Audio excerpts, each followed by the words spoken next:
your American sign is pointed, your American flag is hanging upside down? That is a distress signal, a military distress signal.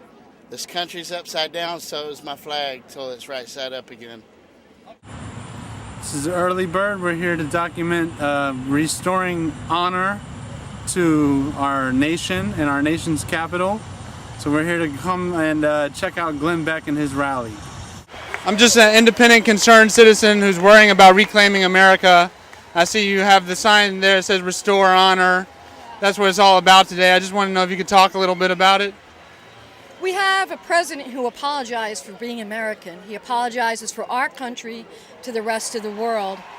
He's done everything he can to demoralize us in the eyes of the rest of the world. It's about time we remember who we are. Okay, this is America, and there's no apology needed.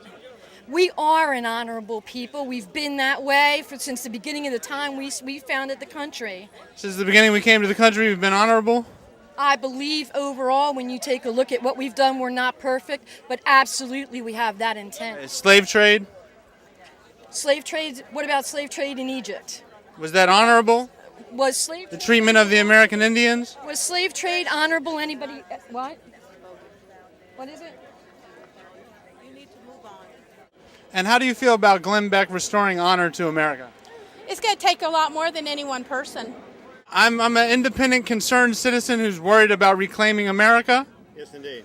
And I've heard reports that you are spinning in your grave. Is that true? Well, obviously that's not true because I'm here. Okay, but you got out of your grave and you came here to protest? If you go down to Mount Vernon, you'll see engraved in stone over where I rest at Mount Vernon the words from John 11:25-26. And those are the words of Jesus, and it says, "Whosoever liveth and believeth in me shall never die." Benjamin Franklin, I presume? Indeed, sir. How are you today? Can I have a word with you? You can indeed. Now, is it true recent reports say it's all about the Benjamins? Is there any truth to that matter? No. All these people are here because they believe in this country. They believe this country is the best country in the whole world. Today is all about honoring God, praising God, praying to God. We say, God bless America, but we should say, America bless God. And today, America is blessing God by honoring God, by praying to God, by praising God. And God is pleased with what he sees here today. Now, you mentioned Jesus. Like yourself, was he a slave owner? Well, he was a slave and a servant. And I freed all my slaves, if you'll recall. But remember that there are many great leaders in the Bible who were slaves. Joseph was a slave. Moses was a slave for a period of time.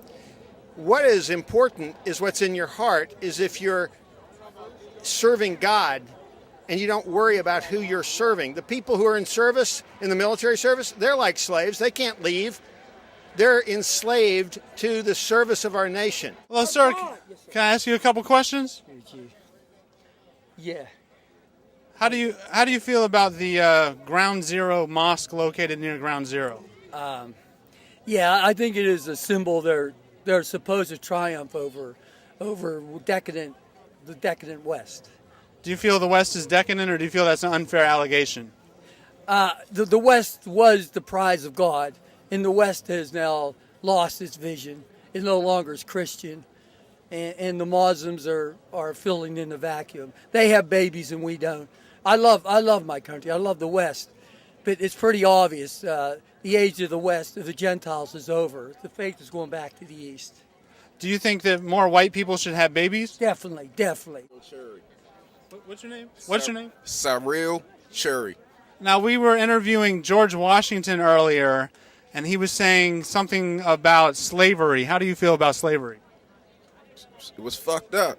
So there's a lot of misunderstandings. If you go to a book called Second to None, America's Washington, secondtononewashington.com, there's about 5 pages that give you a true understanding of slavery and American history, which we don't learn in schools.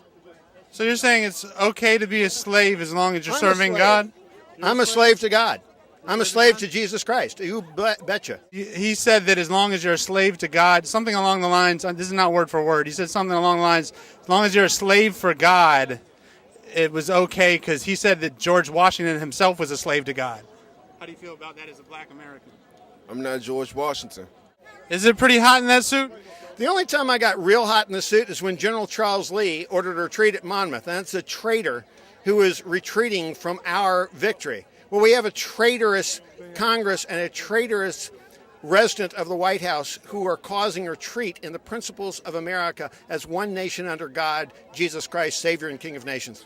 Do you think it would be hot wearing that suit if you were in, say, a cotton field? Well, I don't think that I would wear a suit like this in a cotton field, but I have been beside my workers, and I didn't call them slaves, I call them my people. If you'll study about my experience with this, I actually tried to give my people freedom. If they would go to the Ohio Territory, work land for 5 years, I would give them a plot of land and their freedom. I didn't get any takers because it was so much easier, the life at Mount Vernon, than going out to the frontier in Ohio. Check your history and you'll find out that is the truth. Are you saying that the slaves were lazy?